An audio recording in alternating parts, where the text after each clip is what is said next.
Welcome back. Now, plenty has been said around that contentious mic-grabbing incident that took place in KwaZulu-Natal when ANC Chair Sboniso Duma essentially prevented the traditional Prime Minister of the AmaZulu Nation, Reverend Thulasizwe Buthelezi, from speaking. There's been an apology from the ANC, but also claims that the role of the traditional Prime Minister isn't recognized, at least according to government statutes. So let's have a conversation now about the intersections between traditional and government leadership in the context of a constitutional democracy. Once again, our guest is cultural expert, Professor Sihawu Ngubane, who's with the University of Kwazulu Natal, joining us now via our audio link. And Prof, thanks once again for making time. It's great to have you on the SABC News channel. And what I was asking before we lost you there was around whether or not it's true that the traditional Prime Minister is in fact a role not recognized by government. The traditional leadership.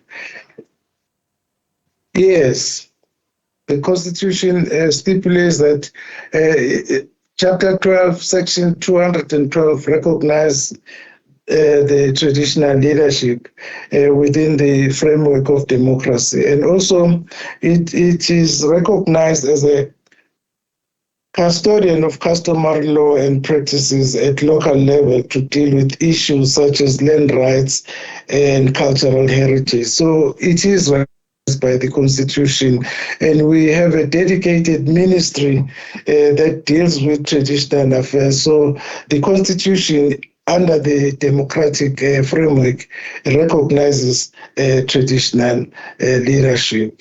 Yeah, which is a bit of a broad statement, Prof. Would you not agree? I mean, traditional leadership could involve anything from King Msizulu Zwelithini right down to, I suppose, any of the other people who serve at his behest.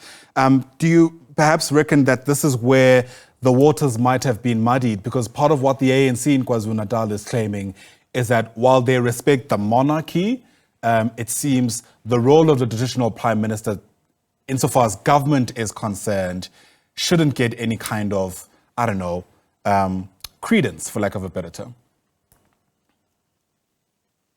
Yeah, from what we witnessed,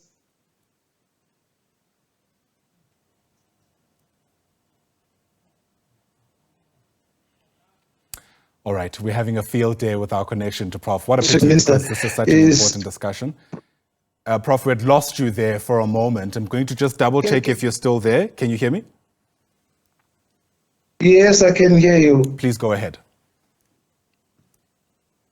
Yes, I was saying that the Constitution recognizes, but we know that under operation and implementation, the role of the monarch and traditional leadership is ceremonial because it doesn't form part of the structures of government. But the Constitution allows South Africa to have a ministry at the national and provincial level. So I think flouting the traditional protocol by government in South Africa can have serious implications. So I don't believe that since the monarch is a constitutional monarch, there have to be mutual respect between government and the traditional leadership. Right. It feels to me, and you'll have a better sense of this than I suppose I will, that we have been able to negotiate these two centers of authority relatively well over the past couple of years under the late Mangosuthu Buthelezi, who of course took up that role. What do you reckon went wrong here? How did we get to a point where this relationship has become relatively antagonistic and tenuous? I think the main factor that contributed to the incidents is that we have a new traditional prime minister, which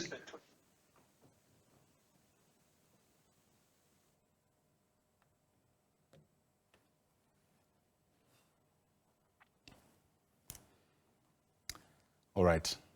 Tell you what, it's an interesting time we're having.